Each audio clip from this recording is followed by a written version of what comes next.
what caused this. I swear I'm not losing my mind, guys. Something about this house feels very, very wrong. Hello everybody, it's Aaran back from Screenstars, and I'm here once again to do another review for Geek Legion of Doom. Today I'm here to review the 2022 found footage horror film Ghosts of Hiroshima, a film that is written and directed by Brandon Walker, and it stars Robert Palmer Watkins and Ashley Park. Now the film focuses on Robert Palmer Watkins' character Eric, who in the US, in California, he is he's got like his own YouTube channel type thing. He kind of reviews cameras and technology, things like that. And he discovers that his great uncle in Japan has passed, and he has left him in his will like a property over in Japan. So he plans to go over there, and while he goes over there, he's going to review a new piece of technology, like a camera. This new camera he's got to review. Hence why we get like the found footage type thing, because he's filming everything because he's reviewing the camera at the same time as going on this trip to see this house that has been left to him in a will. So he gets over there to Japan. He is introduced to Ashley Park's character Nora, who is like the estate agent there. She works for the estate agent. He's got some legal papers to sign.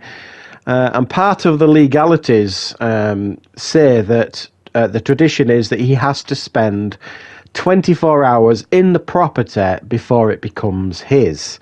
So he has no choice, really. He's got to stay there for 24 hours. He's left there on his own. And as you could imagine, this being a found footage horror film, things don't go according to plan, as this property harbours many a disgruntled spirit. Right. What are my thoughts on Ghosts of Hiroshima? Well, on the very surface of this film, it is the very definition, really, of like a paint by numbers found footage film. It follows the blueprint, the formula, very closely for the most part. And if you're a fan of found footage, as I am, there is quite a lot here to enjoy, because it doesn't like massively deviate away from the blueprint of what is a found footage film. I think one of the real strengths of this film is Robert Palmer Watkins' character Eric. He's got a real charm and vulnerability about him, and it's hard not to like his character. He describes right at the beginning, for example, of the film, that he's been suffering with his mental health for years. He's troubled. He's had problems. He's working past them. He's working through them. All this kind of stuff, and it's hard, like I said, not to be on his side, which is, for me, it's a massive plus for any film, but especially like horror films, that you believe in the character that you're watching, certainly, and it's very helpful in a found footage film. So that works quite well. However, beyond that, there is very, very few people in this film to speak of. I mean, we do have Ashley Park's character, Nora, who, strangely, with this being Japan, and I suspect it wasn't filmed in Japan, but I don't know for sure, she's like another American who's like working for the estate agent, even though she looks Japanese. She's like half Japanese, if you like. She comes from California as well. So conveniently, she speaks English. That's one of the downsides of this film. Anytime you see a character on screen, whether they be obviously American or Japanese, which isn't often in regards to the Japanese characters, they all speak English or even American. So it doesn't feel very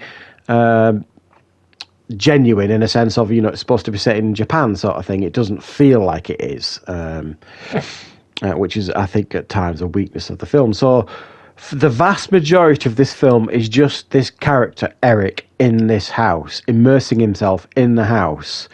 You get a creepy kid in a mask wandering about that admittedly is creepy, but I think they kind of overuse that. It's used too much in the story, in the film. So it doesn't feel creepy eventually. It just feels like a kid in a mask. And there's, just for me at times, when the film is kind of building up the tension and building up to some kind of jump scare or something happening, and when you're watching a found footage film or a horror film, and you can sense something's happening or something's coming, it unwisely, in my opinion, kind of breaks away, and there's the sequences in the film where it's kind of watching videotapes of his, I think it's his great uncle, talking back about and being interviewed about the history of the house and things like that. And it's dreadfully uninteresting, and it really takes you out of the film. And there's moments when he's watching these tapes of his great uncle, and you can see what's going on behind him, and there's creepy stuff going on behind him, and you're thinking, I want to watch that. I want to see that bit. I don't want to see this guy being interviewed. It's not interesting. So I think at times it takes you away from the scares when you actually want to be really immersed. And I think found footage films are at their absolute best when you feel completely immersed in them. When you feel like you're in that space with that character, because they can be so chaotic, with the way they film, the cameras and all this kind of stuff. Excuse me. That you actually feel like you're there, and you feel like, you're part of this story. And I never really felt that with this film, unfortunately. I felt like I was watching it from a distance. Because much of this film, while some of it was filmed on his camera, because obviously he's filming, but there are moments, as there are in many found footage films, where he's filming stuff that he just wouldn't be filming when you're reviewing a camera. And he does kind of make a joke at one point. He sort of says while he's filming, to some people new to the channel, this might look like one of those ghost hunting type channels, and it's not, because creepy stuff are happening and he's filming it all. But essentially as well, there's somebody put secret cameras in the cabin to film what's going on, because there's another like sinister layer of what's happening. Somebody's watching him basically, because this is all being engineered with him being there.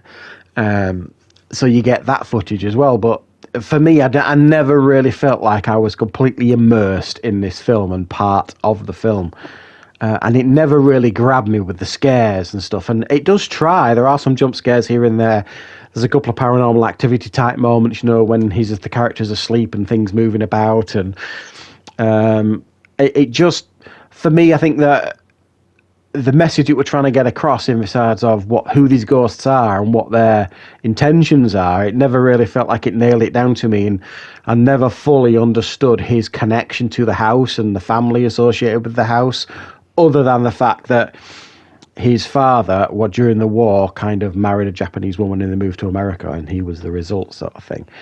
It didn't explore that enough for me, as to why he was kind of left this house in the will.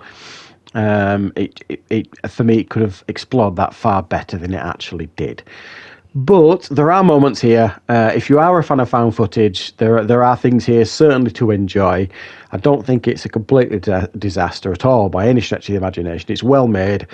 I think the performance is good by Robert Palmer Watkins. The idea is sound. And there are some moments, some decent scares here and there, but I think ultimately, it could have been so much better.